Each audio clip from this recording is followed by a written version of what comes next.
Actually, I was a fan of Carol's, and I started on Gomer Pyle, and her show preceded my show.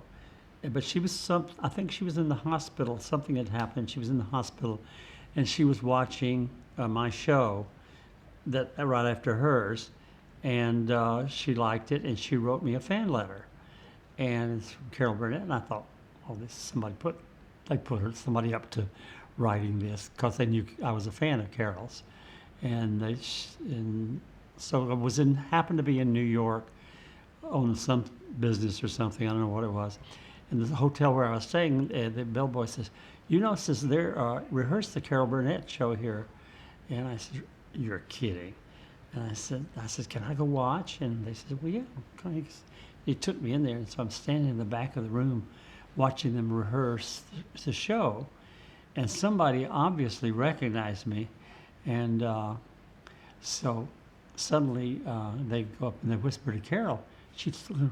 She comes charging back there and threw her arms around me and said, oh gosh, she said, so glad to meet you, And I thought, wow, she really did. I said, you really did write me that letter. She said, yes. And so that's how we met.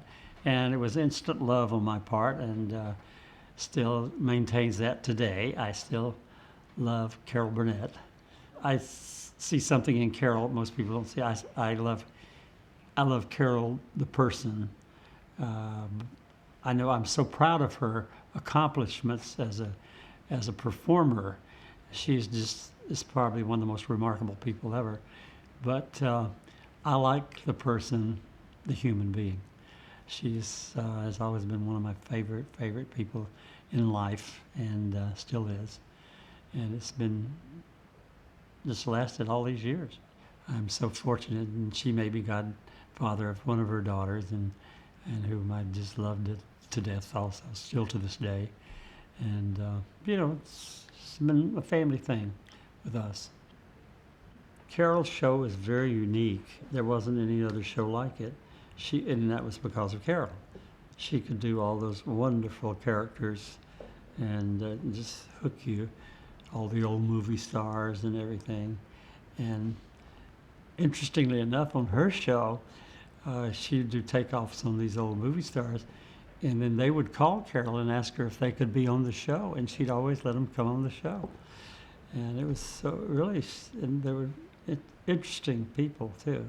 I saw a guy imitating me once in Las Vegas, and it was part of his act. He did impressions, and he imitated me, and I thought, that's so nice, that he would try that. It wasn't me though, but it was certainly a nice try. Well, when she came to California to start her show, and we were already close friends. And I was really happy she was coming out and everything. And we were all, so she said, well, you're going to do my first show with me. I said, I'll be happy to.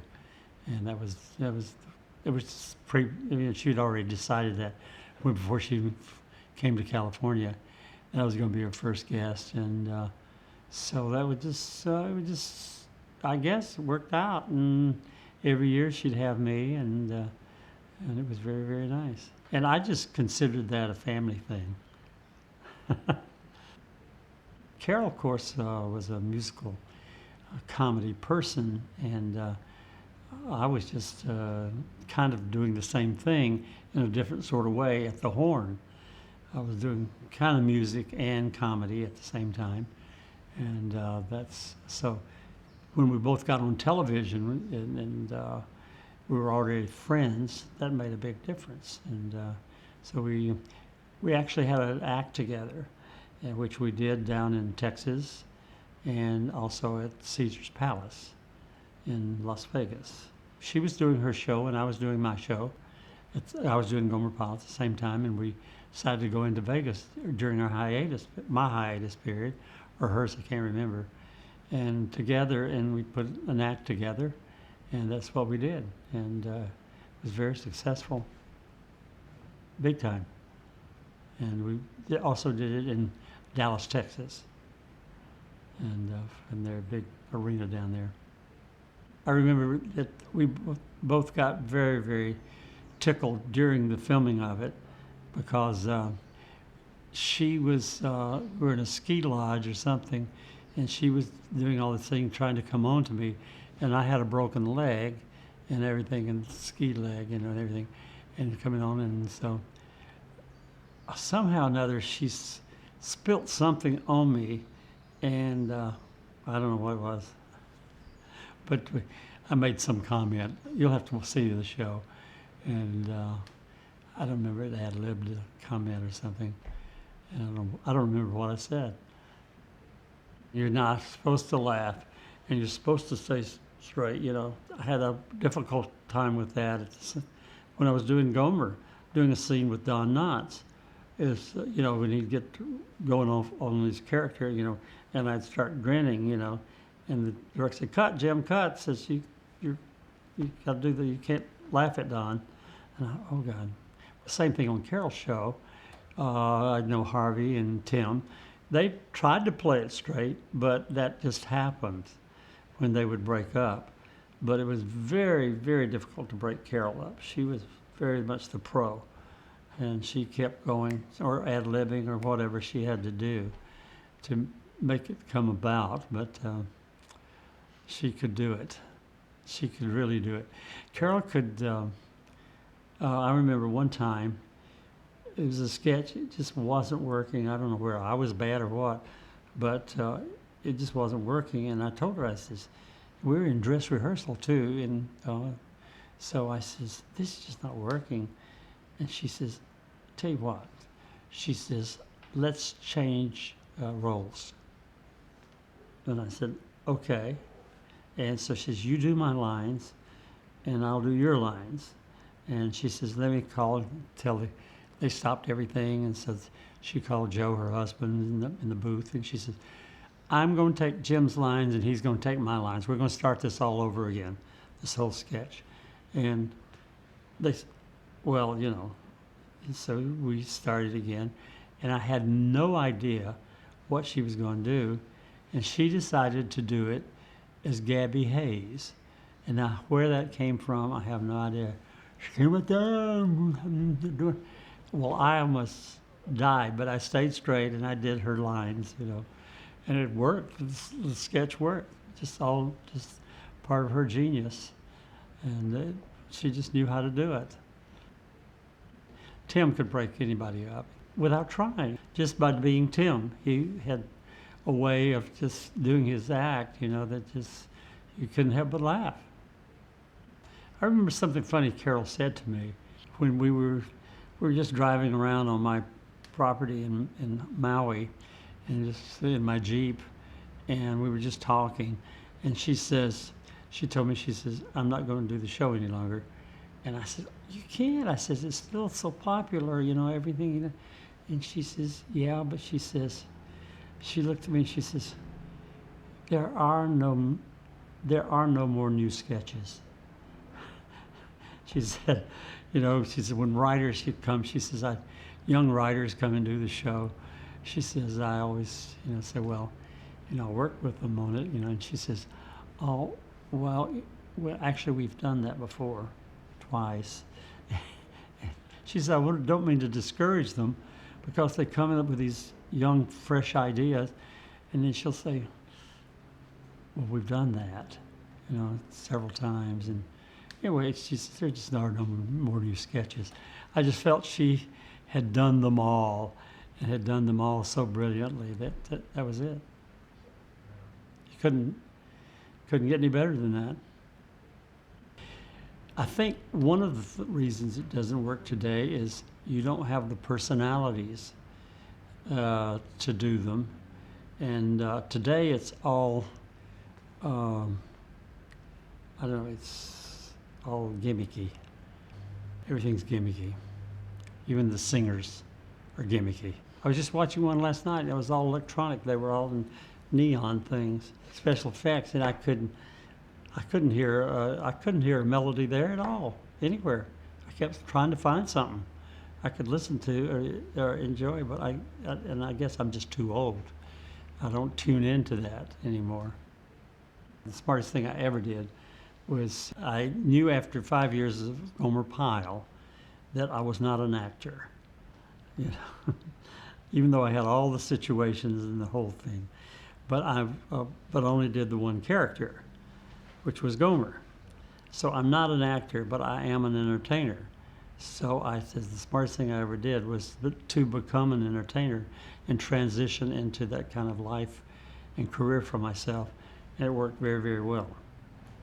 I worked till I had a total schedule till I was 75 years old. And then every year I booked myself full till I was just too tired after that, you know. But as you get older, you start doing things easier for yourself. It wasn't a job. It was, I had Bill Harris Casinos. Was my mentor in that business, and he asked me one day, he said, hey, you want to go to the race? And I said, what race? And he says, the Indy 500. And I said, well, of course. And I knew what the Indy 500 was. And so we went, and so we're sitting there on the start-finish line, and I'm eating a hot dog or something, I can't remember. And Mr. Holman, who owns the track in Indy Racing League, and came over to say hello to Bill. They were good friends, and he said, hey, and they were talking, and suddenly looked over and recognized me. He had seen my show at Lake Tahoe. And he said, hey, do you want to sing the song? I thought he meant the Star Spangled Banner, and so I got up out of my chair and I said, okay, and Bill said, yeah, go. So I went under the track, he introduced me to the conductor of the Purdue Band, and I said, what key do you guys do this in? And he just looked at me, he says, we only got one key. And I said, no, Star Spangled Banner's got two keys. He said, well, you're not singing that, and this is 5 minutes before race time. I says, what the heck am I singing? He says, well, you're singing the traditional song that opens the race, Back Home Again in Indiana. And I looked at him and I said, I'm from Alabama. And he started laughing. He says, well, do you know it? And I said, well, I certainly know the tune, but I said, I'm not familiar with the lyrics, And he said, and so we're writing them on my hand, right before the race, and he's humming it too, and I'm doing the song together. And finally, just as I finished, they said, okay, you're on. And I went on, sang it, and so 42 years later, I was still singing it. In my whole career, it's been one of the greatest things, is my association with Indy. I've loved every minute of it, and I had so much fun and got to meet so many wonderful people and got to know all about car racing. Carol, she never did retire. As a matter of fact, she used to say in her early years, she was always going to continue on in show business, and she said she was going to donate her bones after she's dead to Western Costume, and where they could say, get out the Burnett bones, and so she'd still be in show business. And so it's like I told you earlier this evening, in the Jimmy Stewart book, he talked about, it says, don't ever get off the bus. Once you get on the bus and you're accepted, you may move further back in the bus. You may sit at the front in the beginning, but then you move further back in the bus, but you don't get off. You stay aboard the bus. I heard Tarzan yell. Carol was over here with me in Hawaii, and she went with my partner and I, Stan, to look at property on Maui. And the real estate guy was showing us this property that I ultimately bought, but when we were looking at it, he just thought I'm pretty sure he thought we were freakos, because Carol was enamored of all the foliage and everything, and she climbed a coconut tree, got up on this coconut tree and was doing her Tarzan yell. And she says, I've always wanted to do that. And the realtor's like, these Hollywood people are not really sane, but she'd like to do her Tarzan yell. It just was funnier than heck. Joe Carroll's husband wrote that. I thought it was so apropos. I love that to close out her show. We're so glad we had this time together, just to have a laugh or sing a song. It seems we just got started, and in no time we have to say so long. I didn't get it right, but I remember it quite well. but it's such a good song, and it would just fit. It just fit perfectly. Hi, my dear Carol. As you well know, I'm so very, very proud of you as a person and as an entertainer, but mainly as a person. You're the most human person I've ever known. You have such great qualities in your life, and I'm privileged to be your friend, and I love you very much.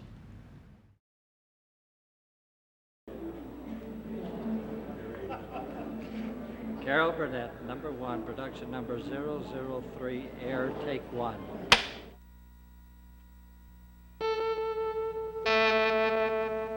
CBS presents this program in color.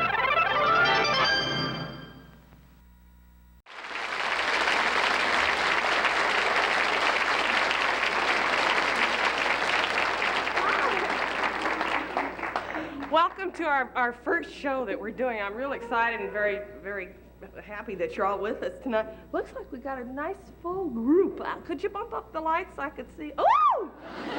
Gorgeous. While we're getting ready back there before the opening number, I just thought it'd be nice to come out and chat and get to know you, and you get to know me and everything before we start. So if you have any questions at all you'd like to ask, don't hesitate to ask. Anything at all you want to know about the show or who's on or what? Yes, sir. Who's on? Oh, you just thought that up. Well, we have some regulars on this show I'd like to tell you about first. There's a scene in the show that we're going to do later, which is really based on truth. I raised my kid sister, Chris, and so we're going to do a section based on that, a sketch. And the girl that's playing my sister, she'll be a regular whenever we do that sketch. She'll be on playing my sister, and her name is Vicki Lawrence. And my real sister called up when she found out that we were going to do this and wanted the part, asked me about it. And I told her she wasn't the type. Actually, though, she's not. She's too old now to play a teenager. She's 22, and she's about 5'9.5" and looks like Sophia Loren. When I was raising her, I was embarrassed to take a bath in front of her. And then another gentleman I'm really thrilled about is Harvey Korman. He was on the Danny Kaye Show for 4 years, and so he'll be on every week. And our special guest tonight is my very dear friend. In fact, he's the godfather of my new baby, my new little girl, Jim Nabors.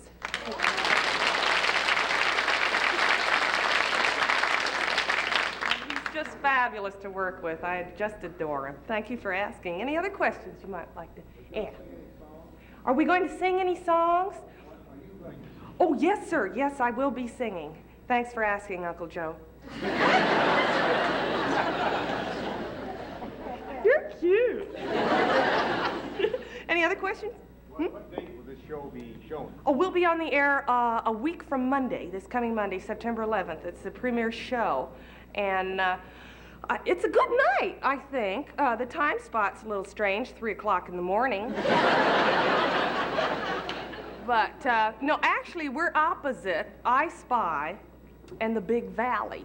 And they're two of my favorite shows. And I was real upset, about being opposite I Spy. NBC is moving them to Monday nights and opposite us, because I was dying to have Bill Cosby and Bob Culp on our show. And now, that we're opposite each other, never the twain shall meet. So we were going to try to get Pearl Bailey on We'll Do a Takeoff.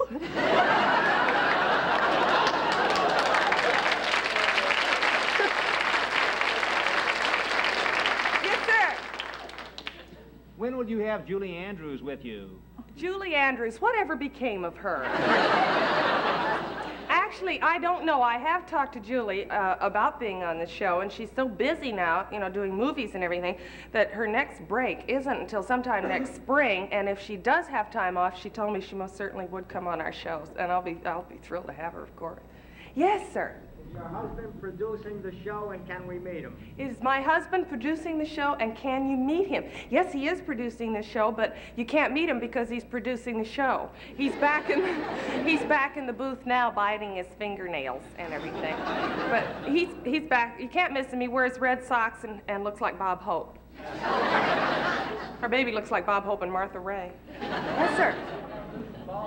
Lucille Ball will be on the 4th show with us. Yes, Lucy and Soupy Sales will be on. I'm doing trade-off with Lucy, and I'll be on her show, too. You kind of, you know, just trade off like, yes, sir? How old are you? That's all the time we have now.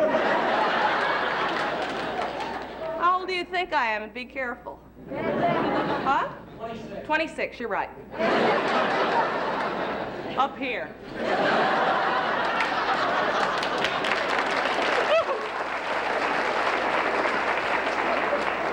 Well, nobody's perfect. Yes, ma'am.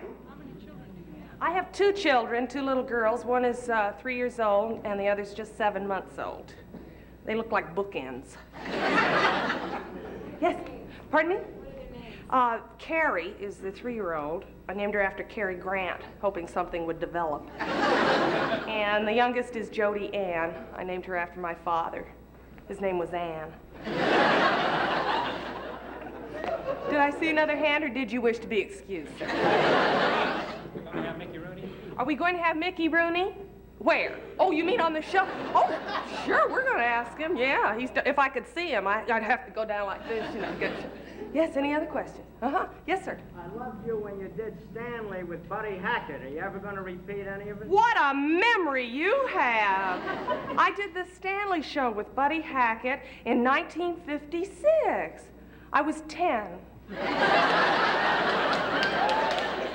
That was the first big job I ever had. It was on, I think, about 26 weeks, and I was on for a few of the segments and everything.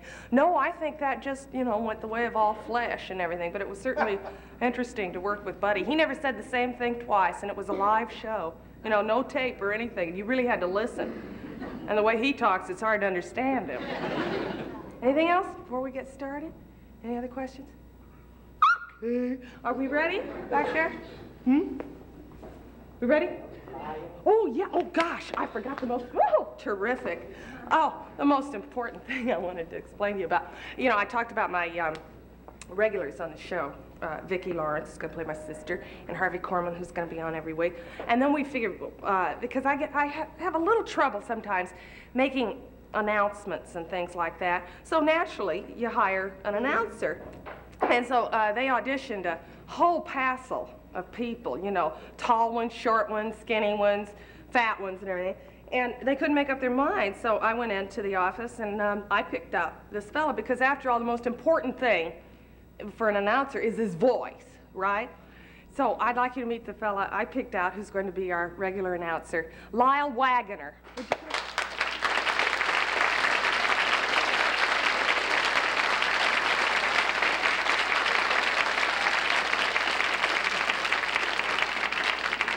Yes, Carol?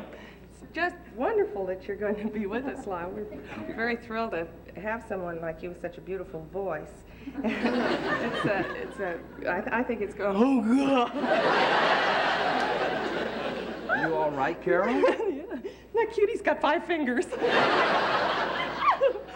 Oh, I'm really thrilled, and I know you're going to be a big help to me. Just the simplest little announcements are hard for me to do. Oh, well, Carol, there's really nothing to it. Yeah? The important thing is to relax, be casual, Oh, you know, yeah. like, and now, ladies and gentlemen, this word from our sponsor.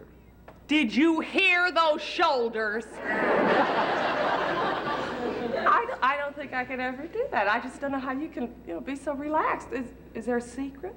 Carol, the posture is important. Uh-huh. You should stand straight, relax, but stand straight, and try and control the breathing from the abdominal muscles. Uh-huh. Yeah, la, la, la. You can actually feel them working in there if you do it right. You can. Can I try it? Oh, yeah. Now, la, la, la, la, la. There, do you feel the muscles? Uh-huh. Oh, yes. You try it. Okay. Like this. La, la, la, la. Would you see if you can... Oh, that's a good idea. Yeah. All right. Now, go ahead. La, la, la, la, ooh, la, la, la. Oh, I don't know, Carol. I think we might have to spend quite a bit of time together on this. Oh, that'd be too bad. I hope I can help you. Oh, I know. You'll be a very big help, Lyle. Well, I'll do my best. I know. And I'll see you later. Okay.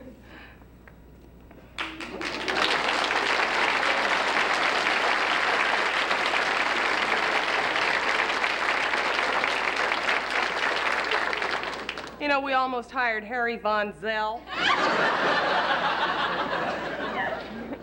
Are we ready now? Okay, we're going to do the opening number now, so don't go away. We'll be right back.